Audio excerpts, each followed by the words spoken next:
welcome to Nerd Impact's final review for season 2 of The Mandalorian. The Rescue? Was that the Rescue? Yeah. So I guess the logical place to start, again, spoilers, major spoilers in this one. This is the final episode, season 2, and the way I haven't looked at to see what the plans are for season 3, but the way this ended, I'm almost wondering if there is a season 3, or if it's just. Well, before we get to that point, how about we go to the beginning? Well, that I was going to say, let's start with the group. So everybody who's been watching it thus far knows that the final episode is going to be the rescue of baby Grogu. So why don't we go through the team that he puts together, that Din Djarin puts together for the rescue mission? Yes. So in the last episode, Din is traveling with Boba and Fennec. Now, at the beginning of this episode, he walks into a bar and sitting at one of the tables is Casca and I'm having a brain fart, Chris. Bo-Katan? Bo-Katan. Thank you. You forgot them. I spent a lot of time trying to memorize Casca's name today that I forgot Bo-Katan's. Give me a break. That's going in the video. Anyways, so yeah, they walk in there and we kind of already saw this coming, knowing Bo-Katan, how she feels about Mandalorians, and then knowing Boba Fett isn't traditional Mandalorian. Mm-hmm. They had issues. So we got to see an awesome fight between Boba and Casca before Bo-Katan or actually just Bo-Katan breaks up the fight. So Bo-Katan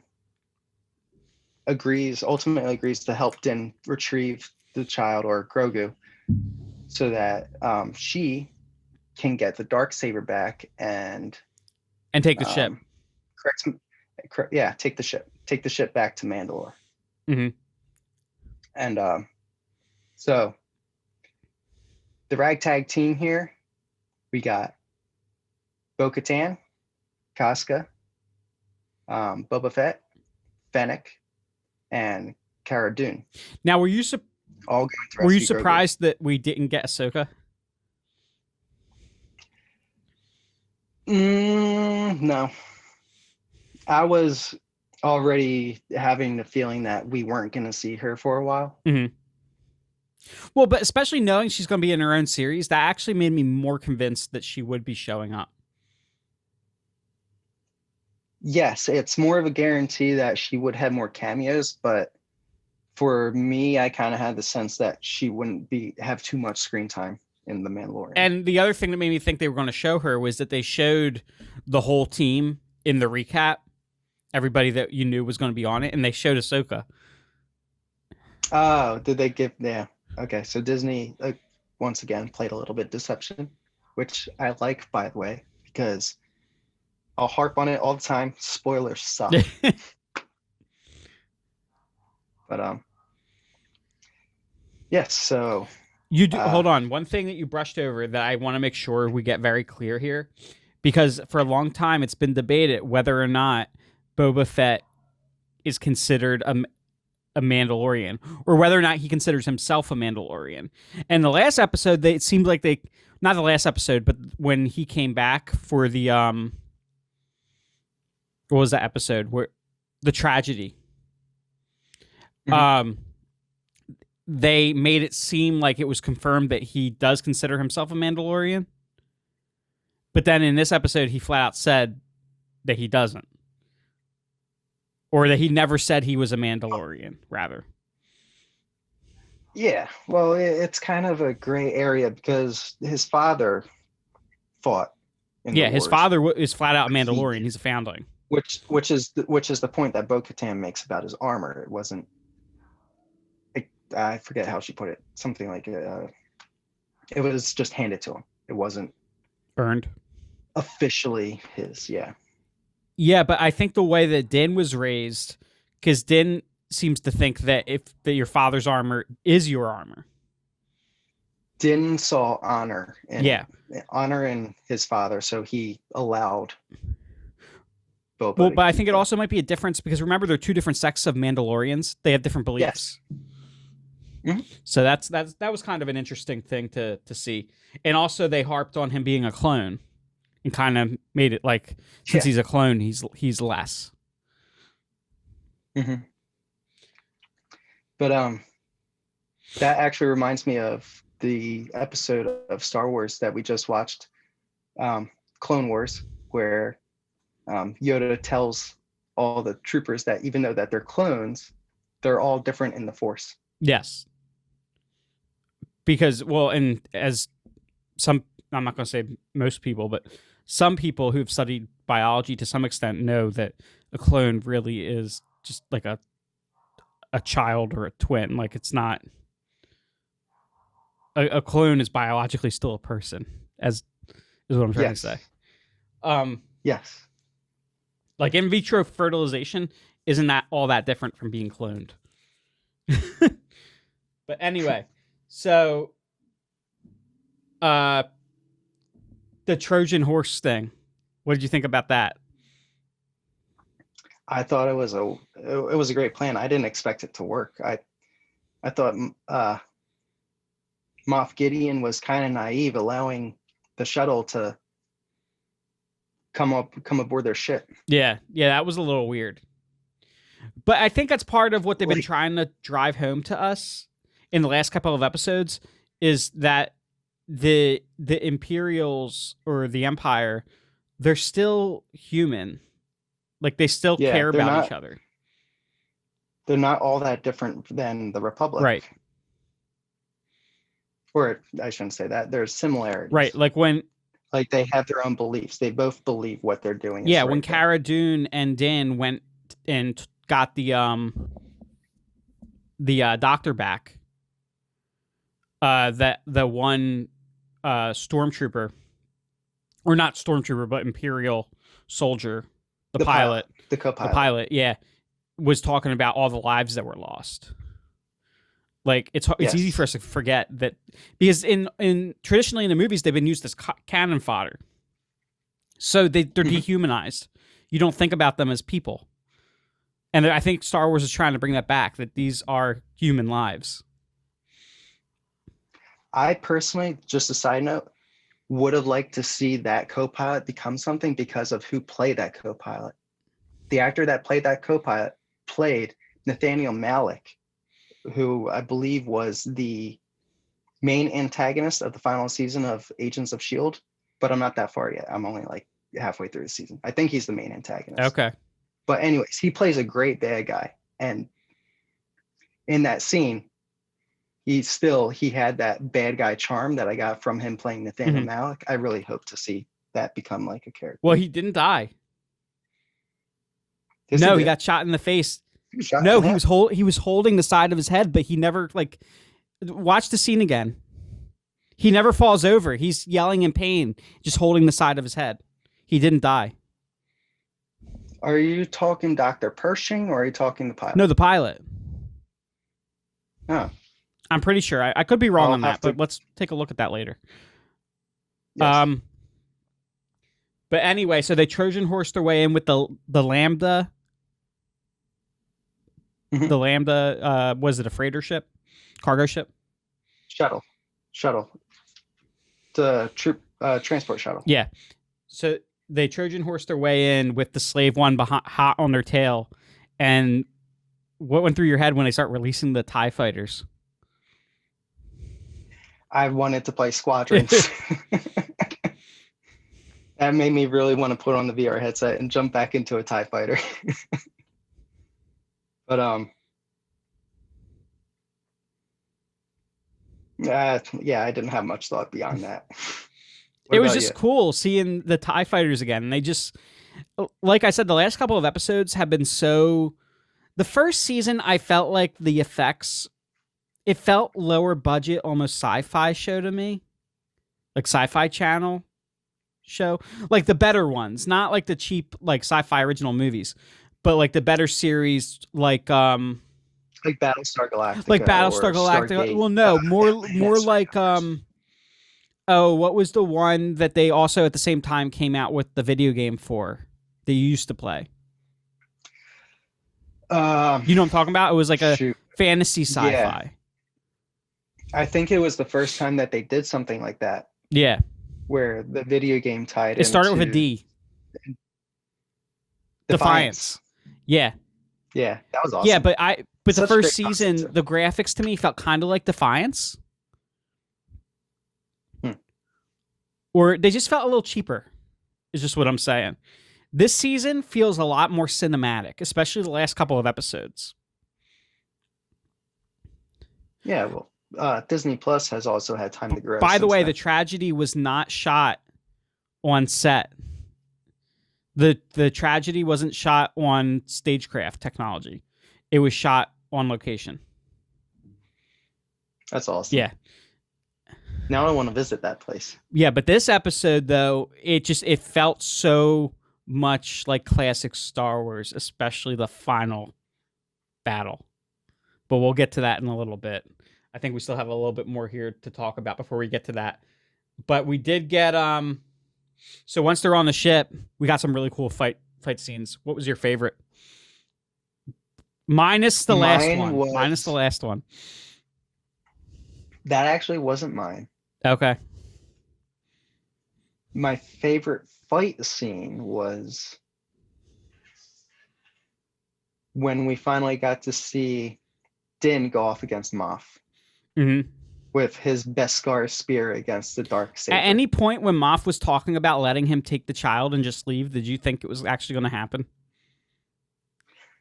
I thought, yeah. I was like, in that moment, I was thinking, I really want to see a fight between Din and Moff, but this is an interesting twist. I want to see where this goes. Well, and then they ended up having it anyways. What I was hoping was that he would just let him take Grogu, and then Bo-Katan would be pissed off and come charging in to fight Moff. Well, that was the deal that Bo-Katan and Din made in the beginning of the episode, was that Bo-Katan was the one that dealt with Moff Gideon. Yeah. Now what? So we got some really cool Darksaber on Beskar action, and it was interesting that although the Beskar is impervious to the lightsaber, it does still heat up quite a bit because we could see a glowing red wherever the Darksaber would hit it.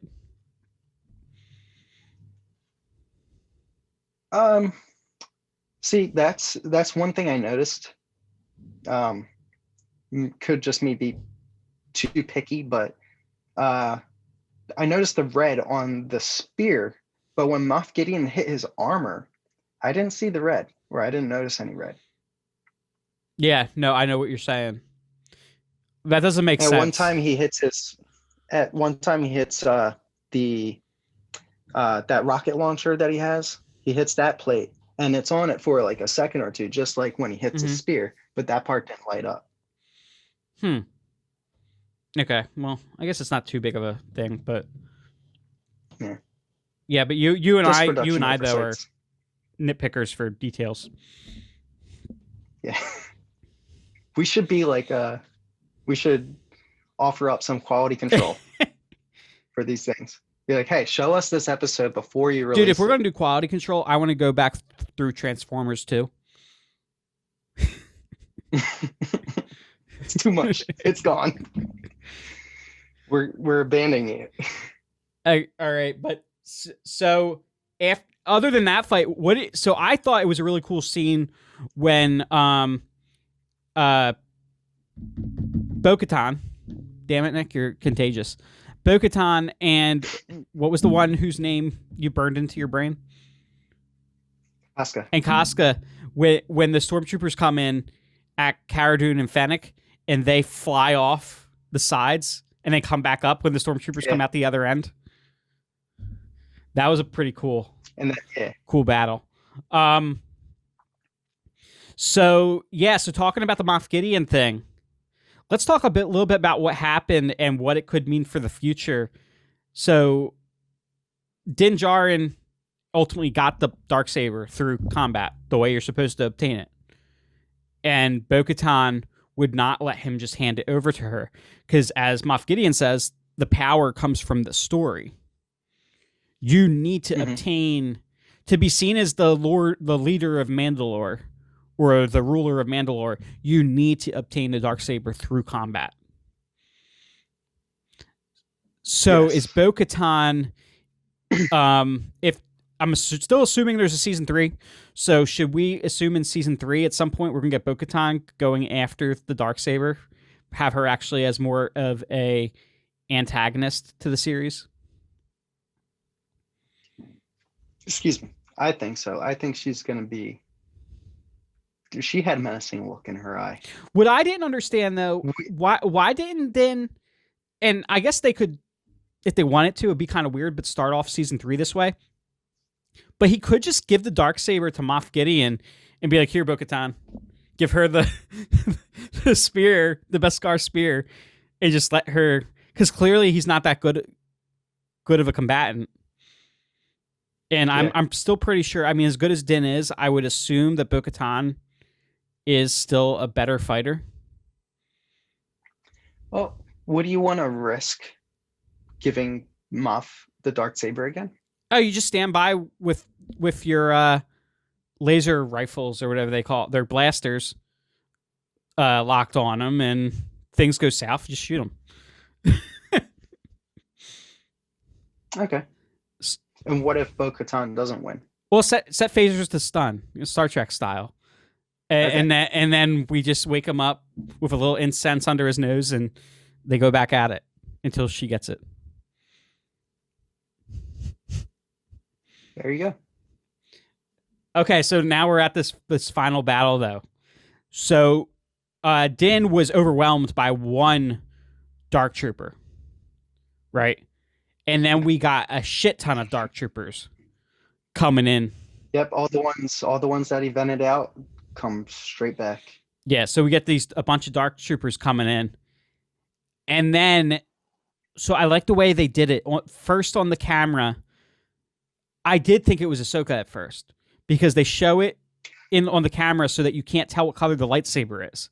And without the color, it just looks white. Right. But then I'm like, wait a minute. Right. This guy, whoever this Jedi, is holding the lightsaber with two hands.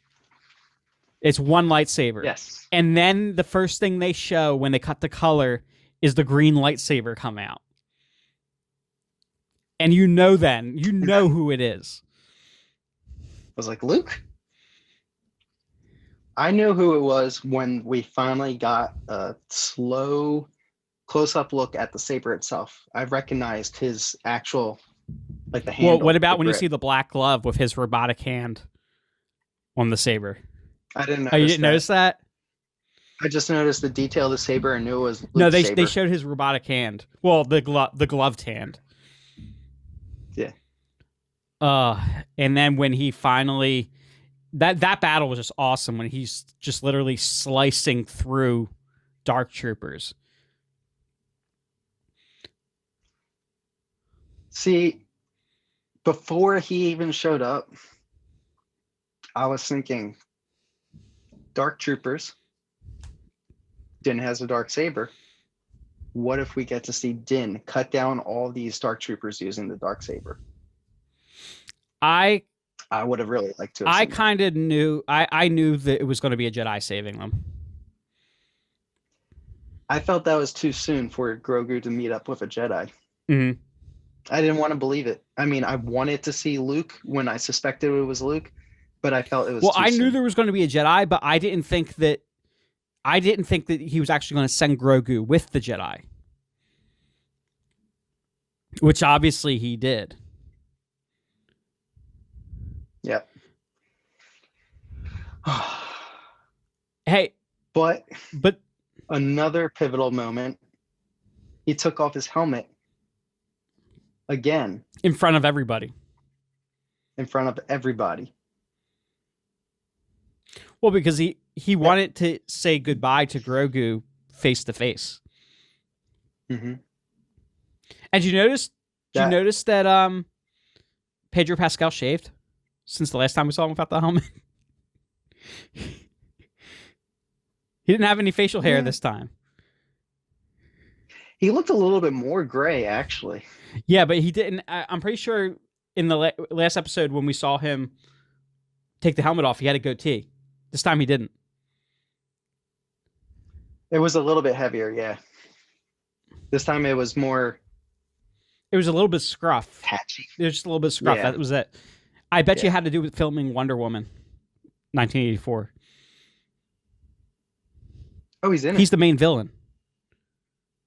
Huh. See, this... He's Maxwell Lord. No. I didn't know that. I didn't look into too much detail because, again, spoilers. I like the surprise. Well, Nick, we do a channel where we cover this kind of stuff, so I'm sorry some things are going to be spoiled for you. Not if I don't watch the shows like I haven't done yet. Well, no, but you're going to have... But we watch trailers regularly to talk about them and news. Yeah. Anyway, so as Nick's dealing with his existential crisis around entering a hobby where he's regularly exposed to spoilers. So Din has the Darksaber. We talked about how maybe that could factor into the future story. Maybe season 3, maybe further. Who knows? But do you think Grogu... Oh, and by the way, we get R2-D2 as well. Comes rolling in. Who instantly forms the connection with Grogu.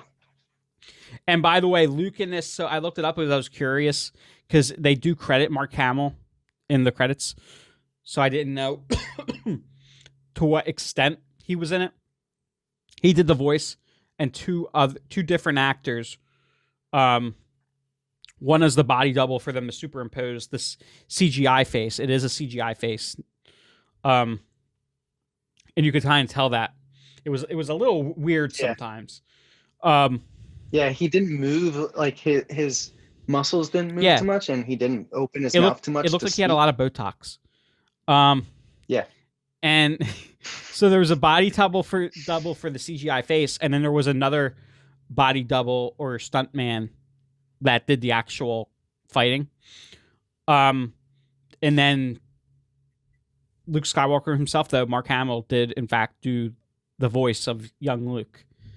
So he was able to remove that gravel from his voice somehow. He probably had to just take a lot of time off from doing the Joker's voice to get back to it. Some Listerine, gargle some salt water. I wonder when they were taping him, if after a couple of lines, if they had to keep doing retakes, because after a couple of lines, the gravel would start to come back. And that, come on, Mark, gargle some more salt water. We got to get through this.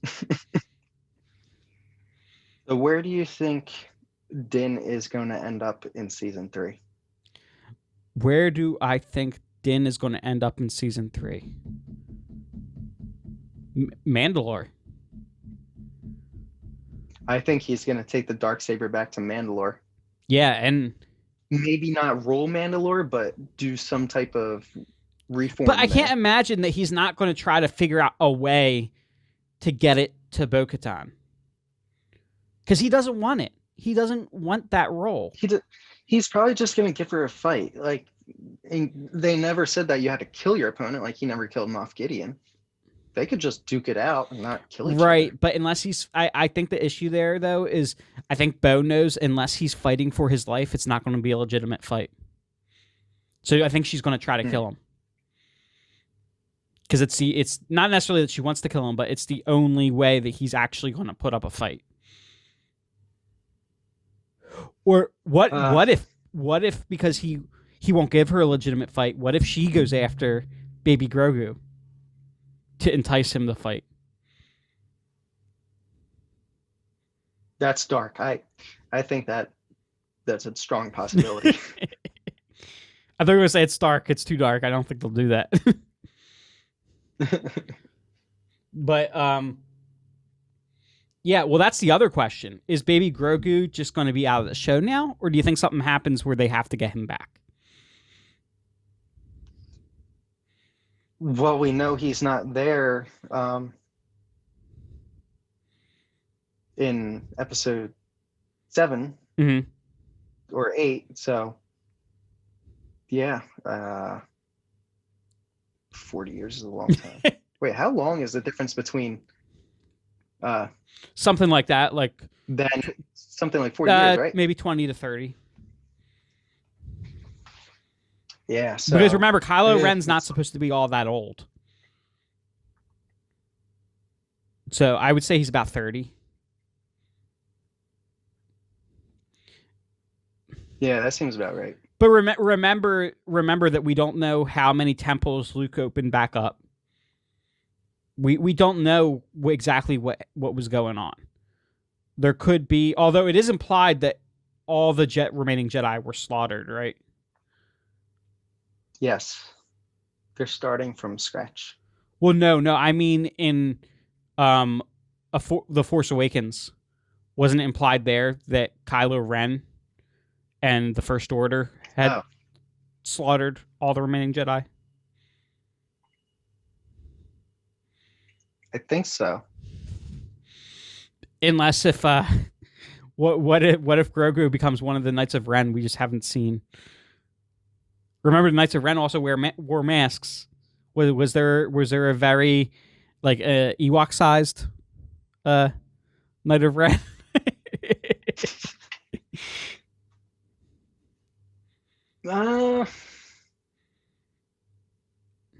I think Grogu is going to train with Luke for a little bit, and then Luke's probably going to hand him off to somebody else who could train him better. Mm-hmm.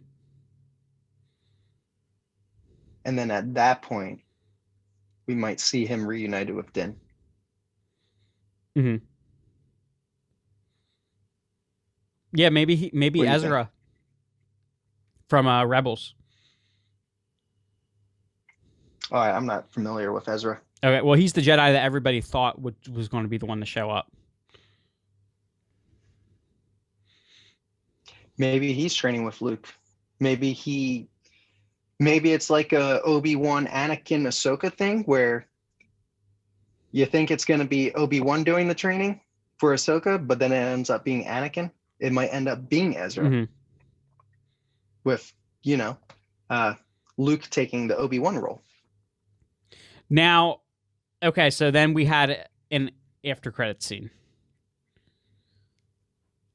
Yes, we had. Rest in peace. We were brought back to Tatooine, and we got a look into Jabba's old hut, where Ben Fortuna. Is it Ben or Bib? Is killed. Bib, my bad. It is Bib. Bib Fortuna is killed by Fennec, and Boba Fett takes over Jabba's. What do you call that? His throne. Well, he sits in his throne, I guess you could say. Rest in peace, Bib. We hardly knew you. I can't wait to tell Jake that because Jake loves just picking on Bib and the way he looked, and like the evolution, the way the Twi'leks looked. I can't wait to tell Jake that Bib perished in this episode.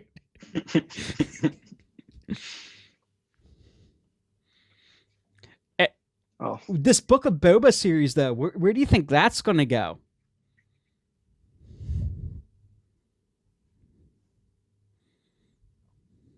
I don't know. Here's my tinfoil hat theory for the Book of Boba.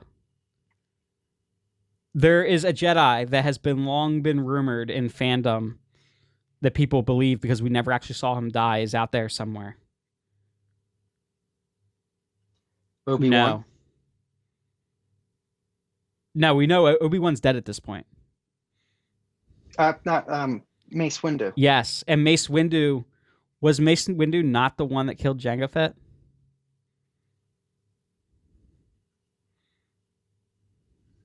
Attack of the Clones, right?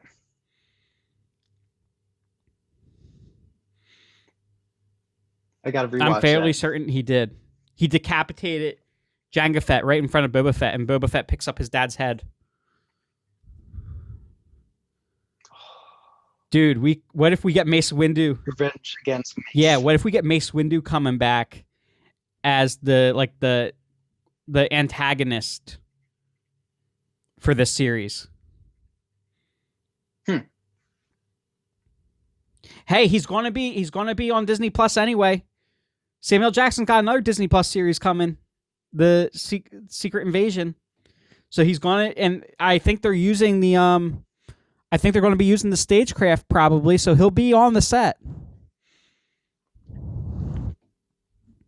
Isn't that their go-to technology now? The stagecraft? Yeah, I think they're building 2 more stagecraft theaters to use. They only have 1 right now. And they actually filmed the investor call on the stagecraft set right where they film Mandalorian. Technology works. Use it. Yeah, so... But, yeah, so speaking of this, though, the book of Boba Fett, which they introduced at the end of this episode, is going to be yet another Disney series. I think they announced it as a limited series, though. I think most of them are limited series. Okay. So who knows? Maybe this will be the final arc for Boba. Maybe we'll see him die at the end or something.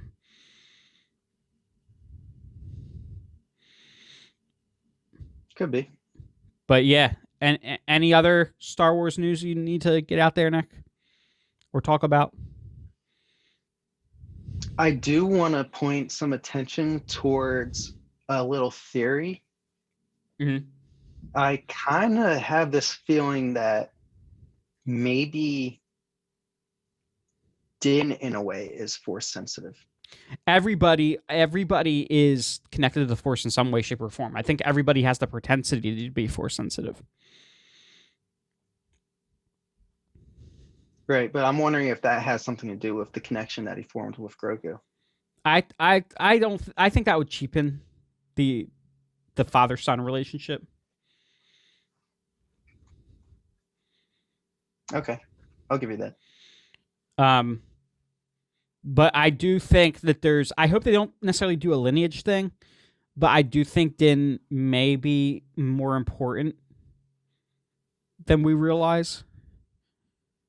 Yes. Oh, actually, I just had a thought, and if this show keeps going with the whole idea of like finding the rightful heir of Mandalore, I bet you that would be the thing that would complicate things and make Din feel like he has an actual responsibility to hold on to the Darksaber.